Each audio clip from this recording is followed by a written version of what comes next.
Are you ready to overcome family fights, separation, and miscommunication? Not just miscommunication. Nowadays, in many families, there is no communication at all for many, many years.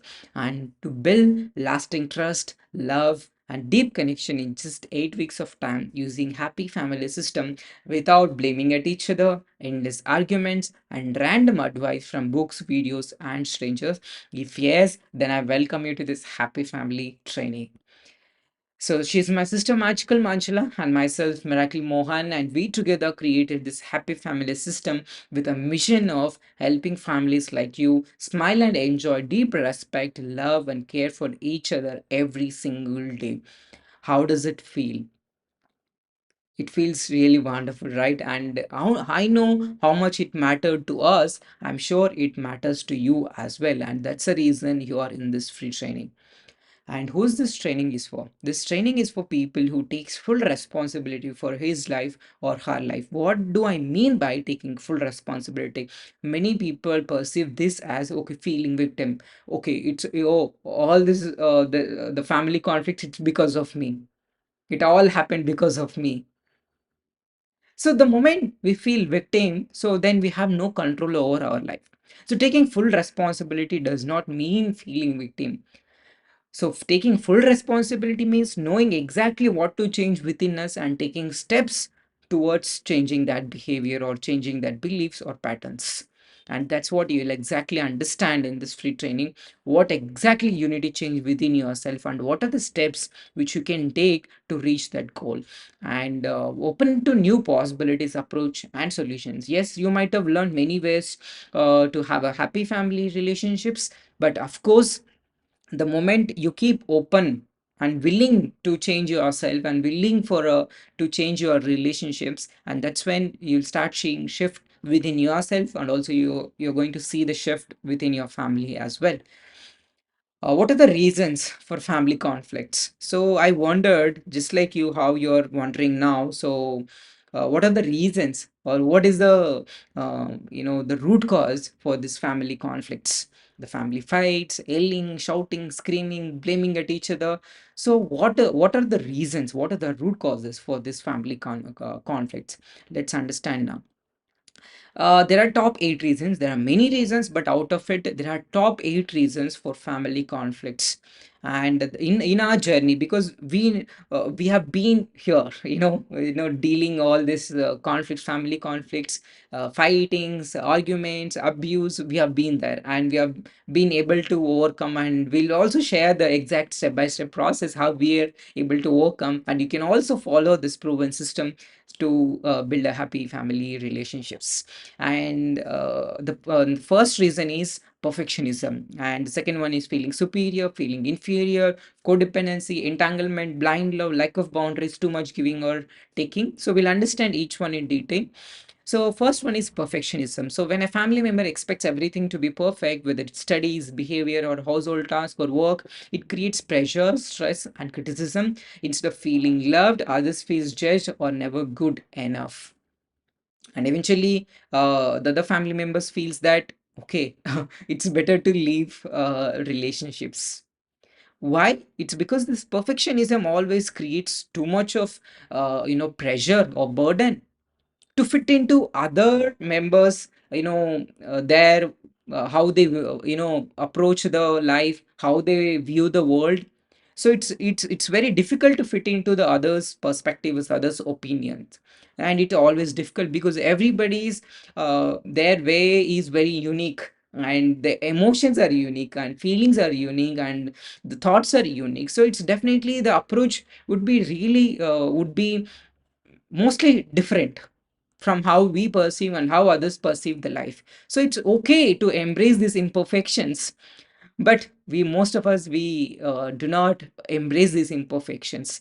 And if you're mostly, when I'm sharing all these patterns or these reasons, so mostly first look within yourself, then look at your family members.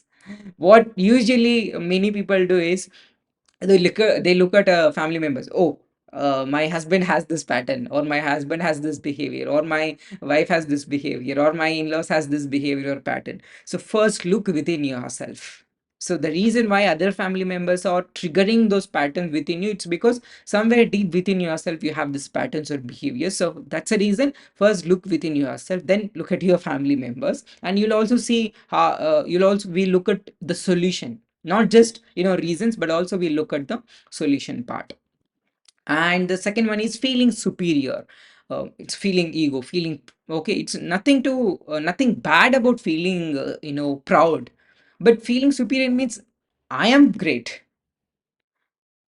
I am great and others are less, or maybe others are not great.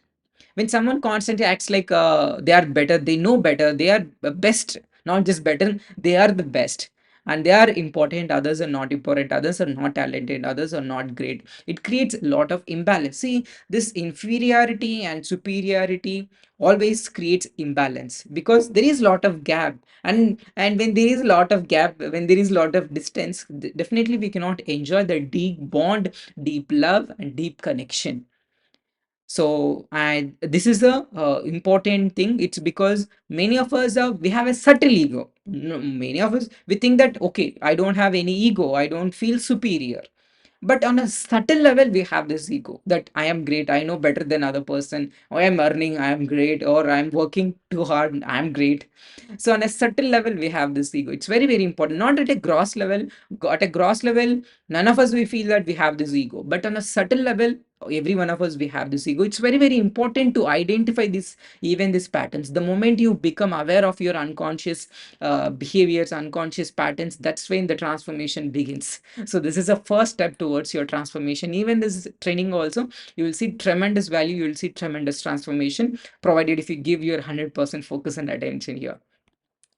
Next, the third one is feeling inferior, belittling ourselves. On the other side, when a member feels less than others, they may withdraw or avoiding expressing themselves or overcompensate. This leads to misunderstanding, lack of self-worth, and emotional distance in relationships. So, as I said, first look within yourself. Is there a feeling within you that I am inferior, or belittling yourself, seeing yourself, considering yourself as less, and giving other person a position as higher or maybe superior position? See, it's not that other person feels superior or you feel inferior. You give that superior role to that person by belittling yourself, by keeping yourself less.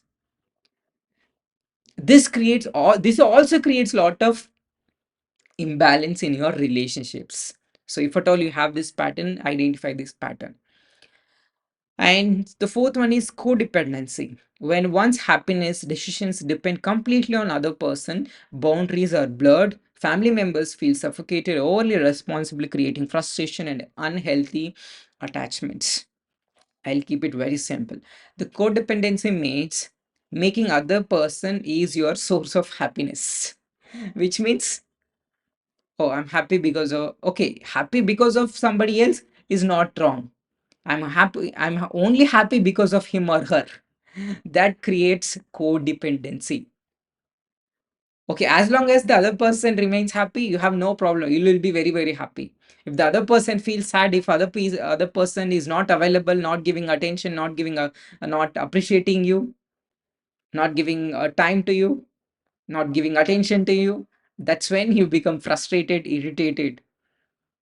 And with that frustration, irritation, we'll also start arguing with the other person. And this creates a lot of disharmony between family members, lot of conflicts between our family members. So neither somebody else can be your source of happiness, or neither somebody else can be the source for your sadness. We are the source for our happiness, we are the source for our sadness. This is what taking full responsibility means, not just blaming on other person. Oh, he's the reason for my happiness, he's the reason for my sadness. Nobody can be the reason for your sadness or happiness. Your happiness, your sadness totally depends on you. So is there a pattern within you that you completely depend on someone for your sadness or for your happiness? How do we depend on someone for our sadness? Okay, we depend on someone for a happiness, but how do we depend on someone for our sadness? The moment you start blaming, oh, because of him, or because of her, I'm like this, then that's what you're giving your key to other person, and you're using him as a condition for feeling sad. Yes. Then the fifth one is entanglement. Emotional roles get mixed up, and like children become caretakers of parents or siblings, or interfering in marriages. Such entanglements creates confusion, lack of individuality, and ongoing conflicts. Let's say if your father and mother or in-laws are going through some challenges, some conflicts, and as a child or as a daughter or as a son, you want to go and solve that issues. Yes, you can guide them. There is no problem in that. But the problem here is we try to get into their roles. Let's say maybe you like your mother so much or you like your father so much and you try to defend from their position. Then instead of you acting as a child, you act as a spouse, or maybe you act as a mother or a father. That creates a role confusion. And what happens is, for a child, both mother and father are same. They have unconditional love towards mother and father also, because since you're looking at your father from the eyes of your mother, then it creates a lot of disturbances. And you will see your father with from the eyes of your mother, then it creates a lot of conflicts. Or you see your mother from the eyes of your father, then this also creates a lot of conflicts and challenges. Without being you positioned in your role, you're taking your role. What is your role? Your role to act as a child. You're not a parent. And that's why it's very, very important that we act from the place of a child, or a son or a daughter, not as a spouse. They are big, in fact. They can solve those issues, but you can give your guidance, not just enter between them and see mother or father with the eyes of other person. So that creates a lot of conflicts and disharmony in the family. And the sixth one is blind love. Excessive attachment or overprotectiveness, often mistaken as love, stops family members from growing independently. It can feel controlling, causing rebellion or silent resentment. The moment you start overprotecting, over controlling other people, okay, something will happen to you, even to take a small decision, even to just to go out and buy something. Also, you will create a lot of rigid rules. So this blind love means blind rules, or rigid rules. We always keep some rigid rules. Okay, you have to be like this, you should be like this, you should do like this, you must be like this. Then it creates a lot of it's in a cage. So this blind love binds people. It's a bondage. And to come out of this bondage, we need to learn how to have that enlightened love, and we'll discuss about that in a while. So first, let's understand this blind love always binds people, and it's a bondage, it's a cage. Because we try to fit into the shoes of other people and try to see life from other shoes. It's good, it's a good approach, but to fit into their shoes, we have to sacrifice ourselves so much, and we cannot be ourselves. We lose our own identity, we lose our own authenticity. The moment we lose our authenticity and we are just a duplicate, and definitely we lose our uniqueness, and that's when we cannot be happy with ourselves. See, if you want to really want to have a happy family, then first you need to be happy with yourself first. Then that love automatically radiates to other family members also. But if you are not happy with yourself, then you will start expecting other family member to give that happiness to you. Then it creates a big burden because they themselves are not happy. So it's very, very important to have that enlightened love, not blind love. And we'll talk about that, what is enlightened love. And lack of boundaries, seventh one. Without healthy space, the respect for privacy, family members interfere in each other's choice, time, and emotions. This constant overstepping leads to fights and emotional exhaustion. We feel exhausted if you do not have a healthy boundaries, lack of boundaries. This mostly happens with a woman. Women, they cannot say no to other family members. Maybe it not necessarily to your partner. Maybe it is to your siblings. Maybe it is to your partners. Maybe it is to your in-laws. Saying no is very, very important. And saying no, it doesn't mean you are a bad person. It means respecting yourself, protecting yourself, and taking care of yourself, loving yourself. This is the highest form of self-love. When we know, learn to say no, it only in the right times when we have that healthy boundary. So I will talk about how to have a healthy boundaries as well. But first, let's understand, if you don't have that boundaries, so everybody starts abusing. So it means, if you have no boundaries, which means it's you are abusing yourself. It's self abuse. Then if you start abusing yourself, you don't have any boundaries, so that everybody can come and talk about anything about you, or comment anything about you, or insult about you, then that means there is no boundary at all. So you need to have boundaries to protect yourself, to care yourself, to love yourself. So that, let's say if you're planting a seed, then we also protect, right, from animals. Otherwise the animals can come and eat the grass. Why? So it's not only just important planting the seed, but also taking care of that seed, taking care of that sapling. Protecting that sapling is also is very very important for the growth. In a similar way, it's very very important. So that we have the soul within us, we also have that uniqueness within us, we also have that child within us. We need to grow that child, we need to grow that authenticity, innocence, playfulness. How do we nurture it? By keeping a boundary so that nobody will enter into that space. So when we have these healthy boundaries, not just boundary means it's not allowing anybody, then this also creates not to have intimate relationships. So it's having a healthy boundaries. So we'll talk about the healthy boundaries in a while.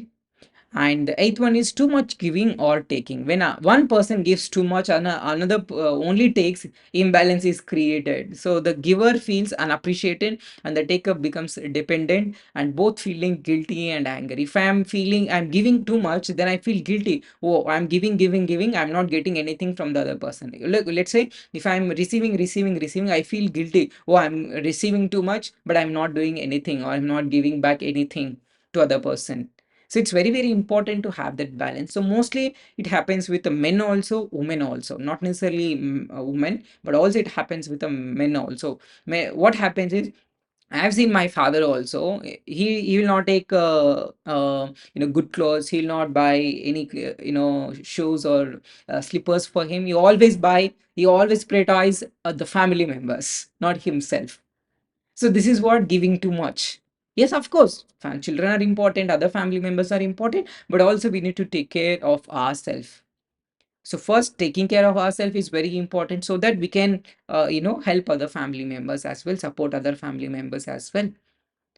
So that's what giving too much. So taking too much means, okay, only taking. Let's say if you're a husband and wife, if you're only taking help from other person without you being able to help other person, then it creates a lot of disharmony, and also not shared responsibilities.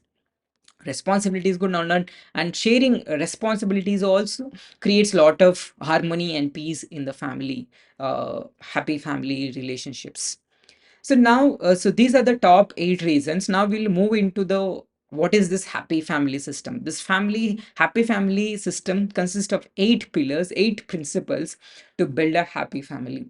The first one is unconditional love and acceptance, and second one is right to express, healthy boundaries, being vulnerable, and balance in giving and receiving, and right to belong, and family hierarchy, family order, and at the end, which the eighth one is enlightened love. So it's very, these are very very important core concepts. These are the 8 principles which helps you build this happy family, and this is a proven system. This is what we have been following to build a happy family, to enjoy this happy family relationships, not only for us, but we also help many of our clients to enjoy this loving relationships in the family.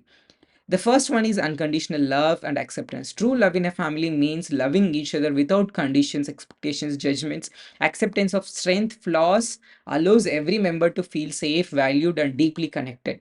So when we look at a small baby, what happens? We feel so much of love and we accept them as they are, without any judgments, without any criticism. But when it comes to adults, don't you have brain? Don't you have talent? Don't you have this? Don't you have that? So in a similar way, they also have the child within us, which is playful, which is joyful, which is innocent. But we don't see that child within them. We only see the adult part of them.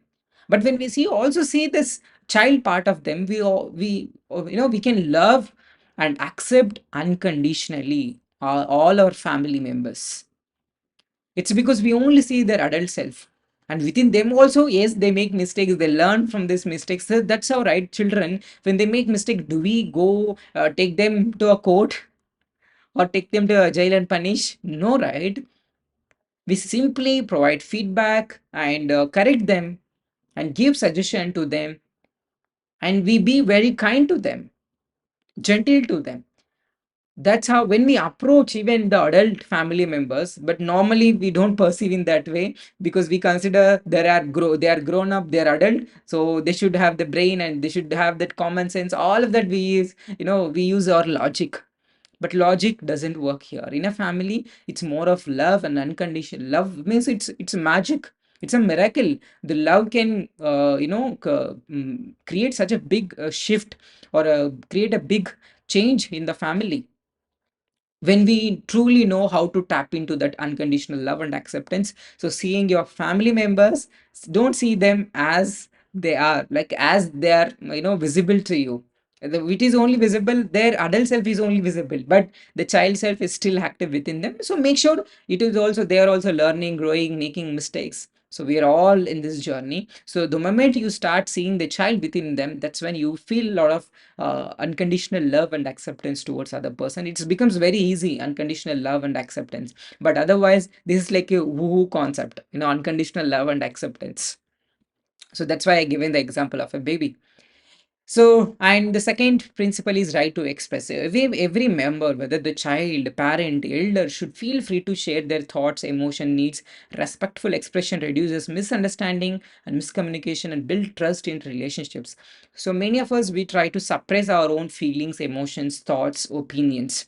But the moment when there is a right environment to express our own ideas, opinions, thoughts, feelings, that's when we openly share our feelings. Even though, let's say, if you're not willing to share with other person, definitely it creates a lot of disconnection. The more, if you want to really build a strong connection, you need to have an open communication. It's a conscious communication, not just some random conversation, random communication. So it's a conscious communication. It's a safe communication. Other people need to feel safe to express their views, ideas, opinions. That's when it's like we feel supported. We feel a lot of strength, inner strength with the family members. The third one is healthy boundaries. So love does not mean losing individuality. When families respect each other's personal space, privacy, choices, relationship flourish without control or interference or resentment. So it's very important to have that healthy boundaries. Why we need to have a healthy boundaries? Let's imagine if you are sleeping and somebody else is, let's say, imagine for your home there is no door at all, so anybody can come and go. How does it look like? In a similar way, boundaries means respecting our own private space, our own feelings and emotions. Let's say sometimes we may go through certain lower points of time. Let's say if other family members seeing you feeling low certain times, there are chances maybe sometimes they support us, sometimes they'll also make comment on us. Why you're feeling sad? You should not cry, you should not be sad. It's okay to feel sad, it's okay to be low in sometimes. But when we don't have that space and somebody coming into our own space and commenting on us, judging us, it's not a very good, way to protect and nurture us, right? So it's very important. It may see some plants, it may take some, days, months to grow, but some plants it may grow very fast. But so each and every one of us, we have that unique journey, and we share unique ideas, unique concepts, and it's a unique journey altogether. So when we nurture, when we embrace that unique ideas and their personal space, so and their feelings, emotions, that's when everybody feels valued, respected. If you want to have the deep respect towards somebody, is when you respect their boundaries. Okay, it's very very important to have. Let's say it's just simple saying. Let's say uh you're talking to someone and somebody else is coming and interrupting you. Okay, say no. Okay, I'm in a call right now. Maybe I'll do this something later. Or maybe you're not feeling bad. Somebody else and comes and says, okay, do this thing for me. You can say that, okay, I'm feeling bad. Probably can you do it on your own? Or maybe I'm not feeling good. Can you help me with this? So it's about open communication and having these healthy boundaries. Boundaries means not allowing others to come into our own space. It's not at all. It's know when to come. It's not about not coming at all. It's about when to allow them into our space. It's very, very important. Then being vulnerable, allowing oneself to be open and authentic, sharing fears, weaknesses, dreams, creates intimacy. Vulnerability breaks down walls of ego, makes family bonds stronger. This is my favorite, principle. It's because being vulnerable is not so easy. It's because it's about because it's not so difficult also. The moment we understand this, in a right way, definitely being vulnerable becomes very, very easy. Being vulnerable means most of us, we perceive it as being weak. No, vulnerable means it's a real strength. Let's say if a child is really going through some tough times, child cries. And that's when we understand, okay, child is going through something, some challenge, some problem. And we try to help them. In a similar way, if you are going through some challenge, some problem, some difficulty, you have to let other person know, oh, I'm feeling like this, I'm going through like this. It's a conscious communication. The moment you are vulnerable, other people are ready to help you, ready to support you, ready to encourage you. But if you are not vulnerable, oh, and pretending and acting as if you are a strong person. So that's what we wear, a mask that, okay, everything is fine, all is well. Yes, if it is really well, yes, it is really well. But something going wrong within you, then you must share with other people, right? That's when you can be vulnerable and you can get help and support from other family members. So I can remember one incident from my life where I was in a college. I failed multiple times in my CA exams, especially in the intermediate level and in the basic foundation level. After failing multiple times, I was belittling myself. I was not feeling worthy enough, and I got a fever when I was in a hostel. It's a dengue fever. I've been hospitalized for 2 to 3 days. I did not inform my family members also, thinking that, oh, it's okay. I'll suffer myself. I'll be alone. I'll not get any family members help because I'm not doing any good to them. Then let's say if I continue that behavior, what happens is maybe eventually, if it becomes severe and maybe it reaches to to the intense level, then definitely I may die also. What benefit do I get when I die, and how can I help family members by dying? So this is how we perceive when we are not vulnerable. We think, it is something, oh, okay, vulnerable. What happens if we are not vulnerable? There are a lot of the problems, the big problems and the challenges we encounter in our life, in our future, if you are not vulnerable. So then immediately I called them that I cannot, take care of myself. I'm struggling from a dengue fever for last 3 days. I've been admitted into the hospital. Then I got discharged and I booked the, bus, and I went to my family and everybody, my sister, my brother, my grandmother, my mother, father, everybody started helping me and supporting me with every day to come out of that challenge. And doctors told, yes, it was very intense, it was very severe, and it was very critical also. I was admitted in ICU also. I was being kept for a 1 day in ICU, but somehow with the with the courage, with the encouragement of family members, I was able to come out. So this is one of a very, very important incident which happened in my life. So I hope this will also help you to be more vulnerable. So being vulnerable means it's not a weakness, it's a real strength. We can get help, we can get support from other family members also. Nothing wrong. Okay, family members are there to help us, support us, and that's when we grow together. It's a strength. Family is a real, real strength, and that's what I've been sharing with us. And yeah, I really, really feel happy and proud to share this training as well. I hope it is helping you a lot.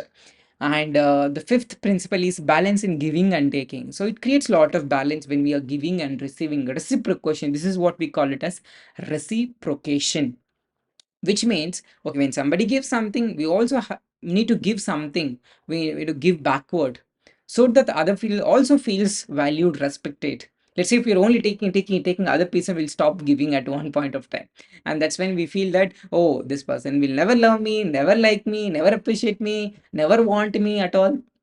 That's when we tend to break up, or tend to live separately. So that's why it's very, very important to have that give and take, relationship, give and take balance. When it is in balance, so every too much extreme is bad. Anything too much is bad. Too much giving, too much taking. But when we are giving and taking with a lot of balance, reciprocation, it's always good. It builds a lot of it builds very strong relationships. And right to belong. Every member, regardless of age, gender, success, mistakes, has a rightful place in the family. Inclusion removes feelings of rejection and creates a deep sense of unity. And whoever has a family members who are excluded because of their maybe affairs or addictions or wrong actions, anything, or maybe losses, poverty, relationship issues, any conflicts, or maybe illnesses, sickness, any reason, if any of your family members are being excluded, then it creates lot of sense of void and emptiness and missing feeling. That's what many people, even though they are very successful, even though they have everything, good health and lot of money, but they always experience some deep void, deep missing feeling, deep emptiness.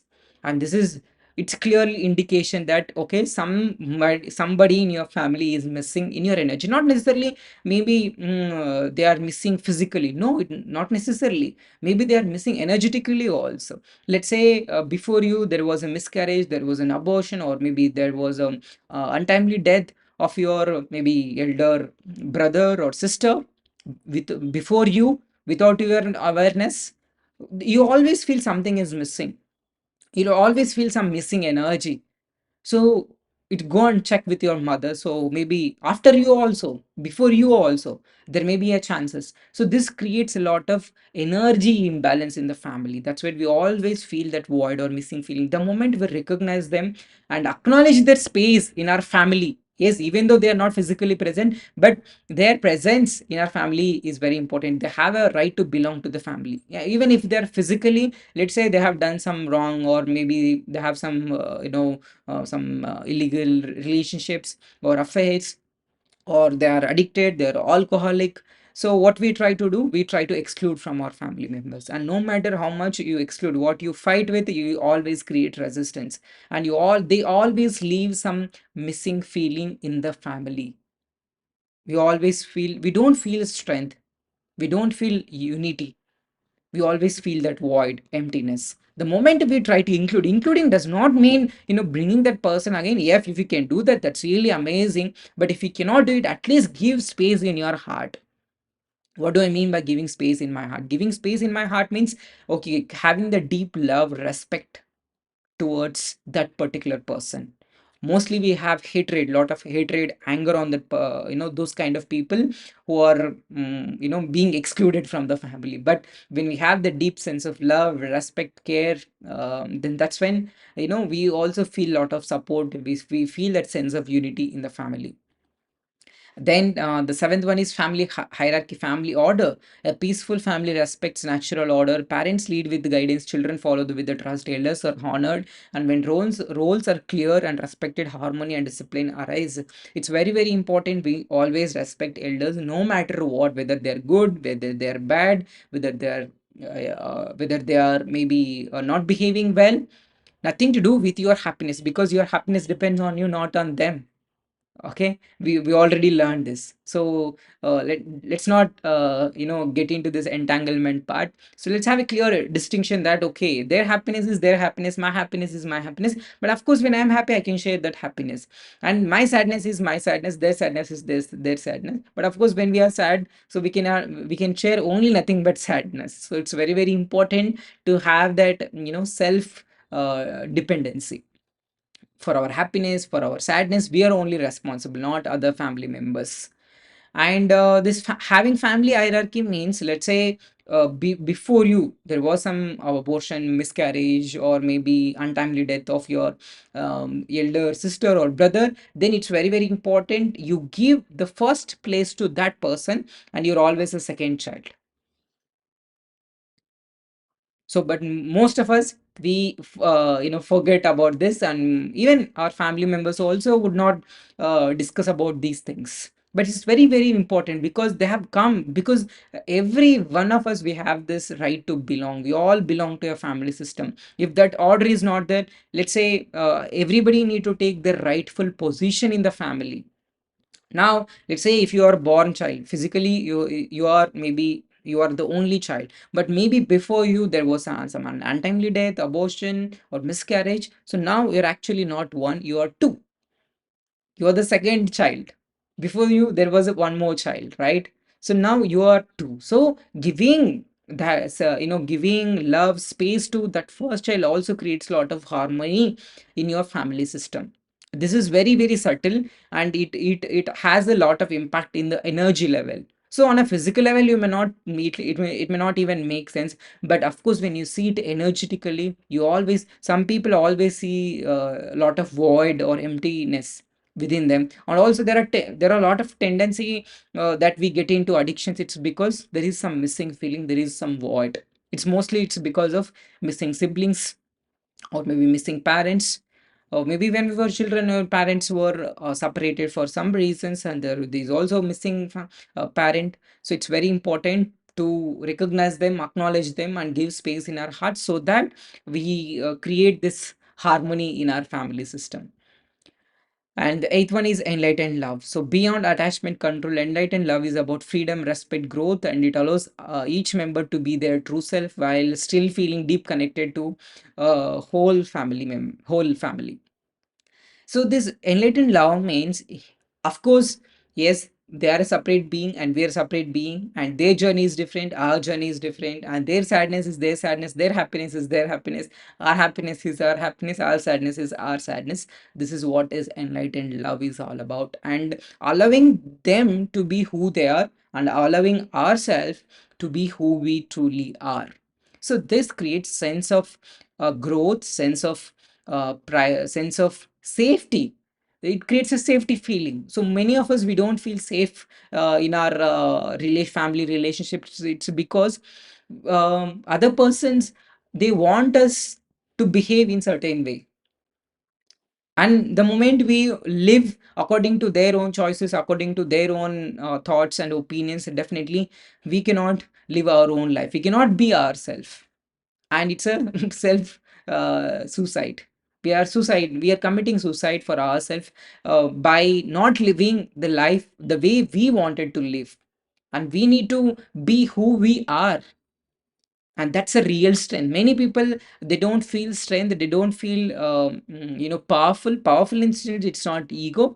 Powerful in the sense we feeling very very strong, and lot of inner strength comes only when we know our true power, when we can be our own self, not like acting like somebody else or pretending like somebody else. It creates a lot of pressure or burden on ourselves, and that's what I did for many many years. Okay, when I go to my mentors, teachers, okay, they are great, I have to be like them. That's a biggest burden which I took for many many years. And to realize this also, it took many years for me.